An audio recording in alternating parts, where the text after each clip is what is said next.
What is up, guys? We are back with another hardware review. This is a Bantam box from SXK. Is it a clone? I'll leave that for you to decide. But what we're going to do, we're going to drop down, we're going to have a look around it, we're going to have a look at the packing, what comes in it, and we are going to drop a build in there. I would like to thank Hopeless Dimensions for sourcing this for me. Thank you very much for your help.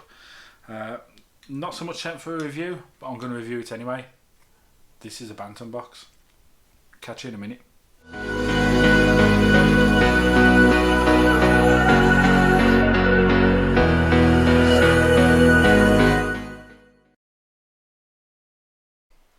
So we are down low with the Bantam box. As you can see, quite standard packing.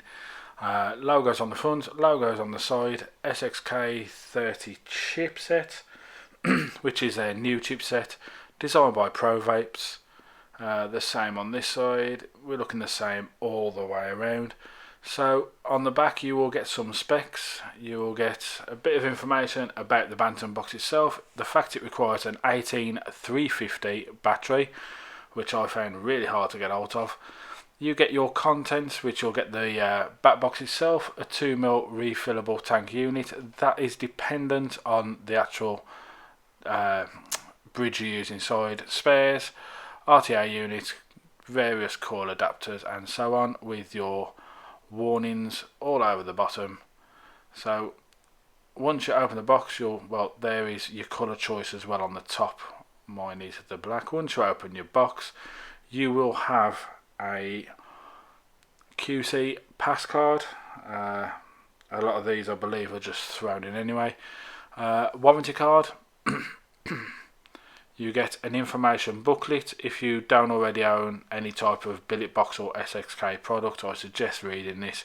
Just gives you a bit of information and some guidance on what comes with the product. So the size of the actual unit itself is 55 by 55 by 24, 5 watts to 30 watts, range resistance of 0.04 to 0.3, 3.3 volts to 4.2 volts, OLED screen, and onboard USB charging.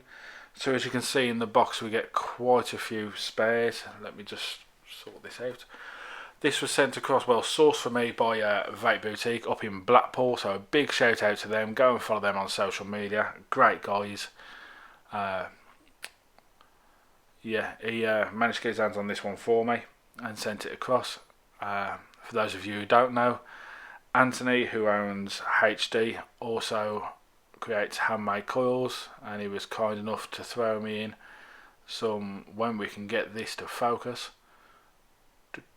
There we go. Some nice tricore fuse Claptons, so thank you very much for those. But anyway, let's get back on to the Bantam box itself. So we have various different chimneys and coils. This one is your Kangatech. That's a bag of spares, so we'll go through that in a bit.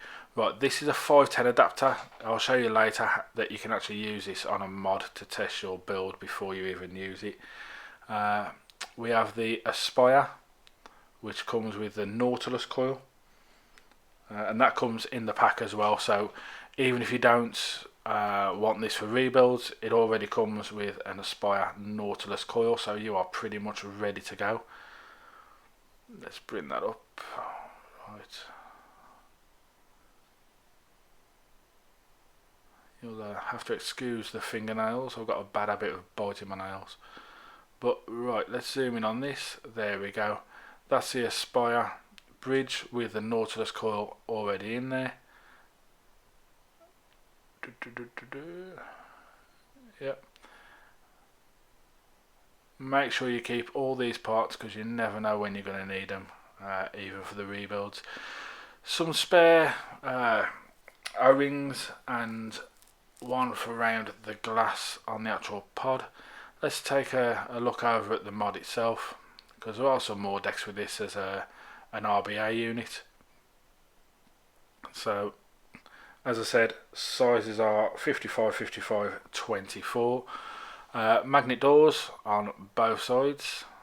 That one is from the bottom when I can find it. There we go. Magnet doors on both sides. You switch with a tiny bit of wiring, onboard USB and some logos for you. Let's pop that back on. The door, they are a very slight bit loose, but I can't see them coming off at all. Let's get that in focus. Yeah, I can't see these doors coming off because the magnets are very good. So we have a 510 drip tip, and then this part here, what I'm unscrewing now, that is what holds the actual pod part in place, your actual tank to the device. So take that off to remove your tank. It already comes pre-fitted. Right, be careful when sliding these off. Don't put too much pressure on them because they are glass, and the last thing you want to do is crack that. But it is quite strong, quite easy to get off. It's not a major thing. So pull this little black air grommet off the bottom. I push up with my thumb then, and it allows you to grab the chimney section.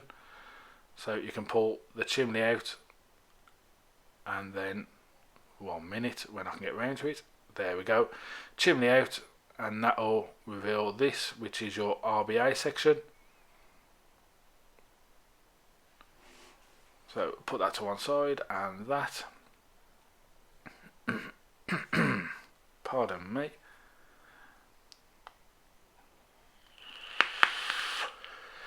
So this little chunk here is so you can actually fire this on your normal 510. So that screws on there. Once you remove this little bit of metal on the bottom, where is it? Yep. Right, so this part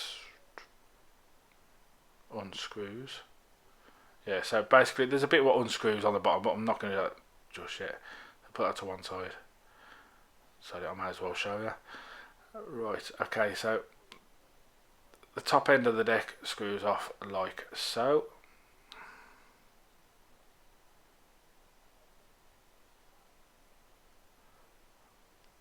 And then, God, that's tight. Right, okay, there we go. As I said, this bottom bit screws off, so you can connect it to your 510 connector then. So that screws onto there. Then you can pretty much use this to fire on any single device, and then it's a lot easier to build on than if you can use on 510. So you undo this bottom screw right here,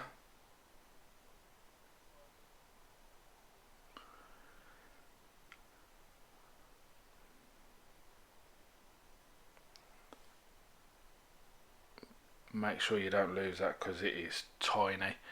So sorry, I've got slippy fingers there, 1 sec.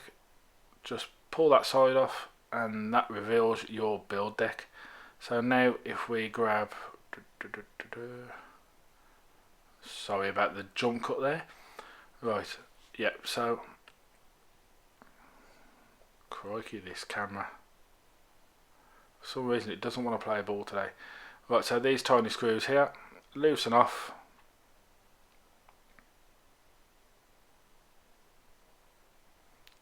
and as you can see there, vertical posted, so you have to get your coil literally in the gap at the side of the screw. It's not a major deal, but you do need thinner, smaller coils, which is to be expected anyway. So let's drop it on the coil master, but the one which I have here in the studio has been playing up. I keep meaning to bring the other one down, but right, so I'm going to be using some 28 gauge just to make a nice small spaced coil. Now this coil isn't going to come out great, it's just a quick coil to show you guys, as I'm waiting on some decent MTL coils which I've got on the way. So yep, So what I'm going to do now is I'm going to cut off from here talking to you guys, and let's maybe speed all this up for you, so you haven't got to listen to me for ages while we drop a nice little build on this. I will catch you in a moment.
Floating outside of my body like a bad dream.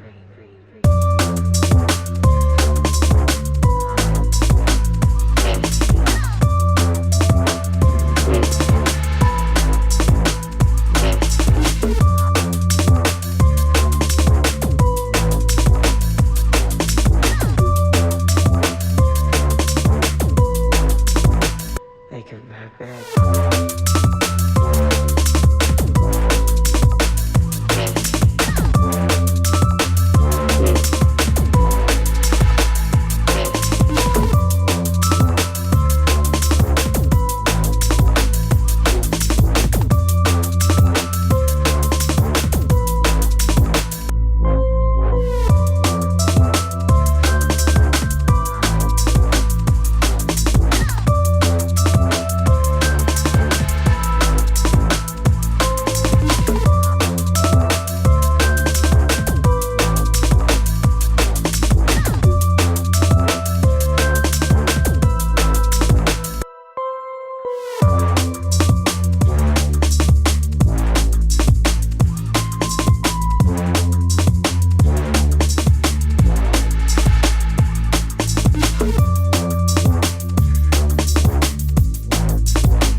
So we are back up on top with the Bantam box.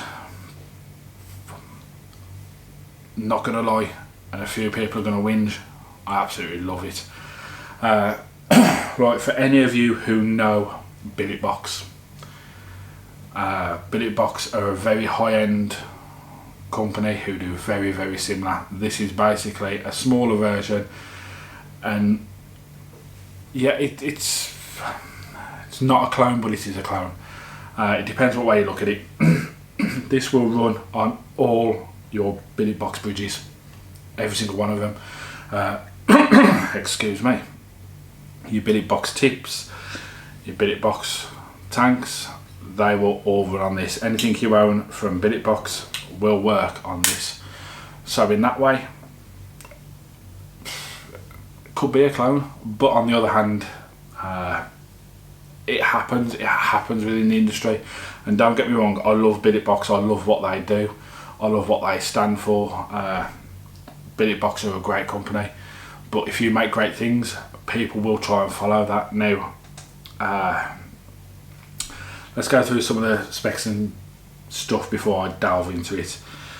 2mm tank capacity, depending on bridge, depending on if you take the blocker out, so on and so forth.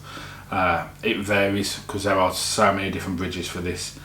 5 to 30 watts, 1 to 8 volts, resistance range of 0.4 to 3 ohms,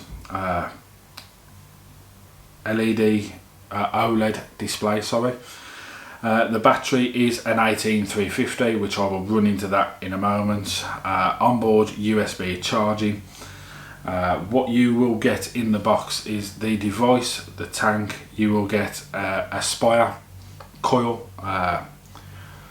I didn't have much luck with that, to be honest with you. You'll get a RBA deck, well, RTA unit, spare parts, and a Kanga Subtech coil adapter for your Kangatech coils. I haven't tried that part of it yet, so it is what it is. Comes in a variety of different colours and is available quite openly in a few places.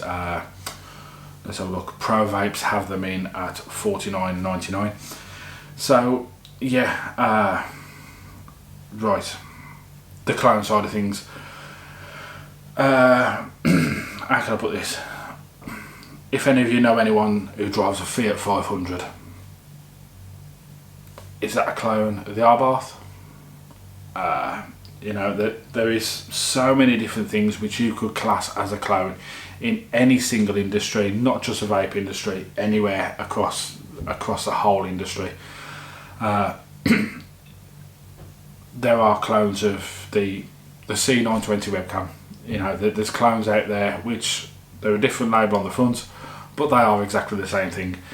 Now, don't get me wrong, clones can kill a business, they can kill an industry, but as I said, if you make something great, people will follow and they will interpret that. To get the actual bridges to fit it, that's pushing the luck a bit, but on the other hand, this is a cracking little device, amazing little device. The only one thing I will say is I'm not getting much luck with the 18350. Saying that, I'm not getting much life out of it. Now, I only own two 18350 batteries and they are both E-Fest, and they're not the best batteries. Maybe if I get a better battery for it, it'll work better, but again, never had devices what use that battery, so never really needed one. The Aspire coil, fucking lasted me like a day and it just burnt out. And as a lot of you know, I've been into vaping for a long time. I know how to set the coils up, I know how to saturate them properly and all that type of stuff, and it was working really well. All of a sudden on the afternoon, totally burnt out, taste, nothing. Aspire normally do good coils, so I'm going to give them that. Maybe it was just one bad coil. I am going to give them that because their Nautilus coils are normally really good. I've used them on a few devices. I'm a big fan of the Cleto range, so I will give them that. You know, it might be something what was just bad luck on my part. The rebuildable deck, Right, if you're into things like your dead rabbits and stuff that big, you're going to find it fiddly. These things, they are mouth to lung devices. They use very, very small coils. You don't want to be dropping down into the 0.1 ohms because it's not going to work out for you. You want to aim a bit higher. I think that's running about 0.17 at the moment, but even that, it's a bit iffy. If you have to mount it on coils, he's not a sponsor or anything, but Chris Grimes, he does some wicked little mounted on coils. So if you are getting one of these, go and hit him up, because he will sort you out with some decent coils. The decks on these are tiny, they are minute, so you've got to be very careful with cutting the ends of your coils and stuff. But other than that, again, if you know what you're doing and you know your rebuilds and you know the best way to work one of these, they are pretty decent. One thing I have found over the past 2 days, now this build has been in here for 2 weeks. For some reason, it keeps reading atomizer short. Now what I've tended to find, if I loosen the silver screw, what goes in the top, and tighten it back up, it reads fine again for a couple of hours. So I'm not quite sure what that is. Not going to say it's a mod, because it could be something down to the way I have built on the deck, because up until now it's been running fine. So I'm not going to delve too deep into that and say, oh, it's their fault, blah blah blah, because it could not be. As I said, I'll be honest in all my reviews. The USB charging thing, I haven't really used it because I charge my battery on a proper charger, so I haven't really used it. One thing I will say, these panels, they're not mega loose, especially if you get that battery sling holder bit of whatever you want to call it in properly, it holds better, but there is a very, very slight bit of movement. Doesn't bother me that much. You know, the panels don't fall off and all that type of stuff, but it works well. I've enjoyed it, really have enjoyed it. The only reason I've put it down the past 2 weeks or so is because I've been testing other pod systems. So other than that, as I said, these are available quite widely. I know mine was sent across from Hopeless Dimensions up in Blackpool. He's across various social media, so go and check him out as well. If you're in Blackpool, go and check out his shop. I believe it's right on the seafront by the pier. So yeah, thanks to him for sorting that one out for me. And again, if you're into rebuildable pod systems or all-in-one systems, then this might be a next step for you. It's a cool little device. But other than that, I will catch you on the next one. Don't forget to sub, don't forget to chuck the thumbs up. I'm on YouTube, Facebook, Twitter, Instagram and VapeTube. So go across, give me a follow on all of them. Any questions which I can help you with, feel free to ask. Other than that, I'll catch you on the next one.